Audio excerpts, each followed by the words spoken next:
نماز کے بارے میں اللہ نے دو رخصتیں دی ہیں. ایک رخصت تو یہ دی ہے کہ اگر وضو کا پانی موجود نہ ہو تو تیمم کر لو. پانی موجود نہیں ہے تو بھی تیمم کی اجازت ہے, اور اگر پانی موجود ہے لیکن پانی نقصان دیتا ہے تو بھی تیمم کی اجازت ہے. سردی بہت ہے اور گرم کرنے کا انتظام نہیں ہے. یاد رکھیے, اگر سردی ہے اور پانی گرم کرنے کا انتظام ہے تو پھر تیمم جائز نہیں ہے, اسے گرم کرنا پڑے گا پانی کو. پھر اس میں بے شک نماز قضا ہو جائے گرم کرنے کے دوران تو وہ معاف ہے, کیونکہ ٹھنڈے پانی سے نہائیں گے تو ظاہر ہے وہ سردی میں برداشت نہیں کر سکتا انسان, مرنے کا خطرہ ہوتا ہے.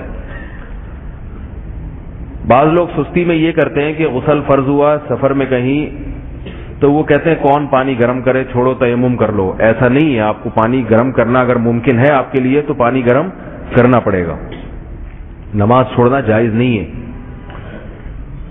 دوسری بات یہ ہے کہ اللہ نے پہلی رخصت تو کیا دی کہ وضو نہیں ہے, پانی نہیں ہے تو کیا کر لو, تیمم کر لو. دوسری اجازت یہ دی کہ سفر میں 4 رکعتوں کے بجائے 2 رکعتیں پڑھ لو. یہ بھی اللہ تعالی نے اجازت دے دی. یہ تمام اجازتیں اس لیے دی جا رہی ہیں کہ نماز تمہاری چھوٹ نہ جائے تم سے.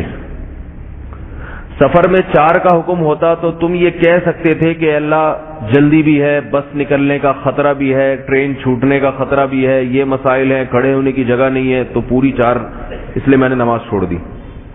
تو اللہ نے کیا کہا, لیس علیکم جناح اذا ضربتم فی الارض ان تقصروا من الصلاۃ, کہ بھائی نماز میں کمی کر سکتے ہو. تو اب یہاں ایک غلط فہمی لوگوں کو یہ ہو جاتی ہے, سفر میں بعض لوگ یہ کرتے ہیں کہ بیٹھے بیٹھے نماز پڑھنا شروع کر دیتے ہیں, جہاں ٹرین کا رخ ہے یا جہاں بس کا رخ ہے یا جہاں جہاز جا رہا ہے وہ ادھر ہی کھڑے ہو کے نہیں پڑھتے, اور بعض سرے سے پڑھتے ہی نہیں ہیں. 3 غلطیاں ہوتی ہیں. پہلی غلطی, بعض پڑھتے ہی نہیں, کہتے ہیں سفر ہے چلتا ہے, اللہ غفور رحیم ہے, سفر میں تو بہت ساری شریعت نے رخصتیں دی ہیں. بعض پڑھتے ہیں مگر بیٹھے بیٹھے پڑھتے ہیں. ان سے کہا جائے بھائی نماز کھڑے ہو کر پڑھو تو کہتے ہیں سفر ہے, سفر میں اللہ تعالیٰ نے آسانیاں پیدا کی ہیں. سمجھ رہے بات؟ اور بعض کیا کرتے ہیں, بیٹھ کے بھی پڑھتے ہیں اور قبلہ رخ بھی نہیں ہوتے. ان سے کہا جائے تو بھی یہی دلیل کہ سفر ہے, اللہ غفور الرحیم ہے. تو اللہ نے جو رخصتیں ہمیں دی ہیں وہ یہ بتانے کے لیے کہ میں نے جو رخصتیں تمہیں دی ہیں وہ تو رخصت ہے, اپنی طرف سے بھی تمہیں اجازت نہیں ہے اس میں ایڈیشن کی.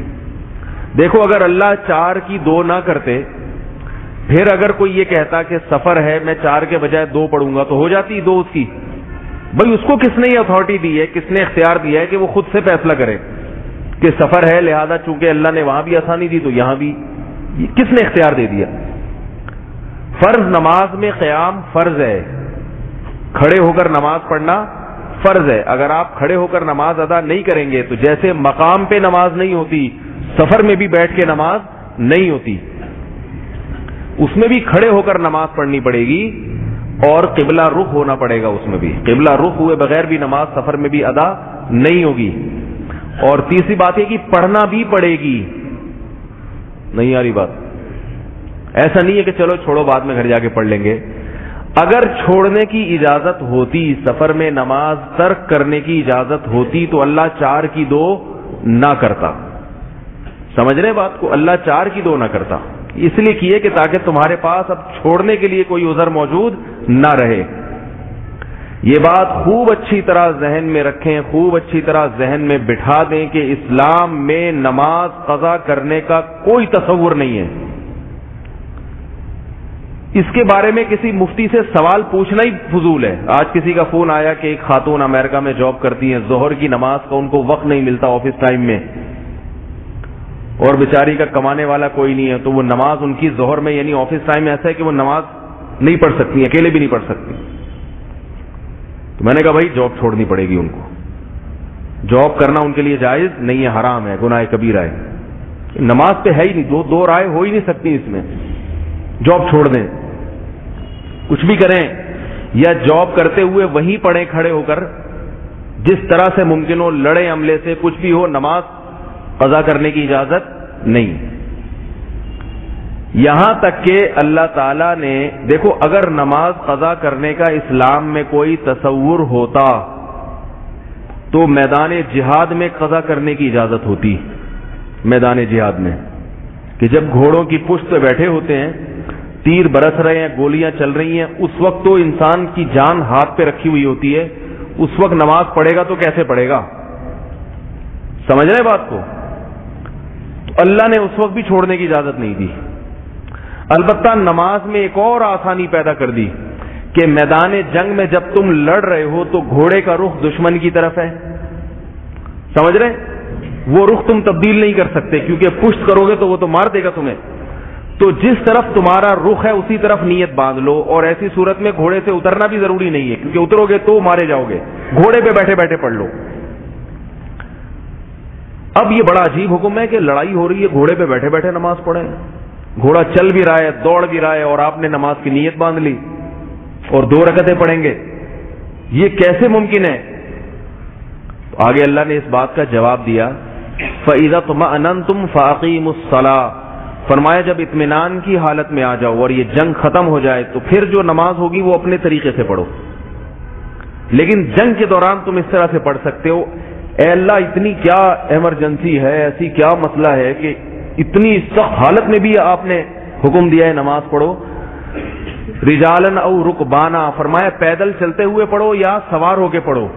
بعض دفعہ رکنا ممکن نہیں ہوتا میدان جنگ میں, تو چلتے چلتے پڑھ لو. اب کیسے؟ اللہ نے اس کا جواب دیا, ان الصلاۃ کانت علی المؤمنین کتابا موقوتا, فرمایا اس لیے کہ نماز مومنین پر اپنے مقررہ وقتوں میں فرض ہے. بعض لوگ کہتے ہیں کوئی بات نہیں بعد میں پڑھ لیں گے, تو بعد میں نہیں, اللہ نے فرمایا نماز کیا ہے, جہاد اپنی جگہ, لڑائی اپنی جگہ, لیکن نماز کا ٹائم تو جب نکل گیا تو وہ ادا تھوڑی ہوگی, وہ تو قضا بن جائے گی. تو میں نے تو ادا کرنے کا حکم دیا اور اس کا ایک وقت متعین ہے. نمازوں کے اوقات ہیں کہ فجر کا وقت کب سے کب تک, ظہر کا کب سے کب تک, عصر کا کب سے کب تک. ان اوقات میں آپ اپنی طرف سے تبدیلی نہیں کر سکتے. اور اسی قرآن مجید کی آیت سے امام ابو حنیفہ نے استدلال کیا ہے کہ سفر میں بھی 2 نمازوں کو آپ اکٹھا نہیں کر سکتے, کیونکہ اللہ نے قرآن میں کیا حکم دیا, میں نے نمازوں کو اپنے مقررہ اوقات میں فرض کیا ہے. سمجھ میں آ رہی ہے بات؟ رہی وہ حدیث, تھوڑی سی علمی بات ہے, عرب ملکوں میں رہنے والے بھی بیان سنتے ہیں نا, تو تاکہ ان کو, وہ جب عرب سعودی عرب وغیرہ جاتے ہیں, وہ لوگ حنبلی مسلک کے ہیں اور شافعی ہیں, تو وہ کیا کرتے ہیں, سفر میں ظہر کو قضا کر دیتے ہیں, عصر کے وقت میں پڑھتے ہیں. اور بعض دفعہ یہ کرتے ہیں کہ ظہر اور عصر ایک ہی وقت میں پڑھ لیتے ہیں اور مغرب کو قضا کر کے عشاء میں لے جاتے ہیں. ہمارے ہاں پاکستان میں جو مسلک اہل حدیث کے حضرات ہیں وہ بھی یہ کرتے ہیں, سفر میں ظہر عصر اکٹھی پڑھ لیں گے اور مغرب عشاء اکٹھی, یعنی قضا کر کے پڑھ لیں گے. تو امام ابو حنیفہ رحمہ اللہ تعالی کی دلیل قرآن مجید کی آیت ہے کہ نمازوں کو اللہ نے مقررہ اوقات میں فرض کیا ہے. رہی یہ بات کہ بھئی حدیث میں تو آتا ہے کہ رسول اللہ صلی اللہ علیہ وسلم نے نمازوں کو سفر میں جمع فرمایا ہے, یہ صحیح حدیث ہے بخاری اور مسلم کی. اب میرے پاس فون آتے ہیں نا لوگوں کے, ہر طرح کا طبقہ کے فون آتے ہیں. بعض کہتے ہیں ہم سفر میں, وہ بعض اہل حدیث نے کہا کہ 2 اکٹھی پڑھیں گے, ہم نے نہیں پڑھی تو کہتے ہیں حدیث میں آتا ہے. تو پھر وہی مسئلہ شروع ہو جاتا ہے کہ تم ابو حنیفہ کو فالو کرتے ہو, حدیث کو فالو کرتے ہو, ابو حنیفہ یہ کہہ رہے ہیں, حدیث وہ کہہ رہی ہے, تو وہ بیچارہ عجیب سی شش و پنج میں پڑ جاتا ہے وہ کہ میں کیا کروں. تو یہاں بھی یاد رکھیں, امام ابو حنیفہ رحمہ اللہ تعالی کی دلیل اس مسلک میں بہت مضبوط ہے.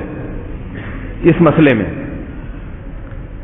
وہ دلیل یہ ہے کہ یہ جو حدیث میں آتا ہے کہ رسول اللہ صلی اللہ علیہ وسلم نے 2 نمازوں کو ایک وقت میں جمع فرمایا ہے, اس سے صورتاً جمع کرنا مراد ہے, حقیقتاً جمع کرنا مراد نہیں ہے. تھوڑی سی گاڑی بات ہو جائے گی, علمی کوشش کر رہا ہوں ہلکا کر کے بتا دوں. صورتاً اور حقیقتاً کا مطلب یہ ہے کہ سفر میں آپ صلی اللہ علیہ وسلم ظہر کے وقت کو لے کر گئے آخری وقت تک. جب بالکل نماز قضا ہونے کا وقت قریب تھا اس وقت ظہر پڑی, اور اسی وضو سے تھوڑا سا ٹھہر کے ابھی عصر کا وقت داخل ہوا اور فوراً عصر پڑھ لی. تو ہر نماز اپنے وقت پر ہو رہی ہے, مگر آسانی اس میں یہ ہے کہ سفر میں ہر نماز کے لیے آپ کو الگ سے اترنا نہیں پڑتا. اسی طرح مغرب کے وقت کو آپ صلی اللہ علیہ وسلم نے مؤخر کیا سفر میں، اور عشاء کے قریب قریب لے گئے کہ مغرب کا وقت جب قضا ہونے کے قریب تھا اس وقت مغرب کی نماز پڑھی، اور جیسے ہی مغرب کا سلام پھیرا ہے تھوڑی سی تاخیر کے ساتھ عشاء کا وقت داخل ہو گیا، تو ادھر ہی بیٹھے بیٹھے عشاء کی نماز بھی پڑھ لی. یہ جائز ہے. سمجھ میں آ رہی ہے بات؟ یہ بالکل جائز ہے. یہ فقہ حنفی میں بھی جائز ہے. سفر میں آپ اس طرح سے کر سکتے ہیں. اور سوال یہ پیدا ہوتا ہے کہ بھئی حدیث کی یہ تعویل آپ نے کس دلیل کی بنیاد پہ کی ہے؟ حدیث میں تو الفاظ مطلق ہیں کہ رسول اللہ صلی اللہ علیہ وسلم نے سفر میں ظہر اثر کو اکٹھا کیا اور مغرب عشاء کو اکٹھا کیا ہے. سمجھ میں آ رہی ہے بات؟ تو حدیث کے اکٹھے کا تو یہی مطلب ہوتا ہے.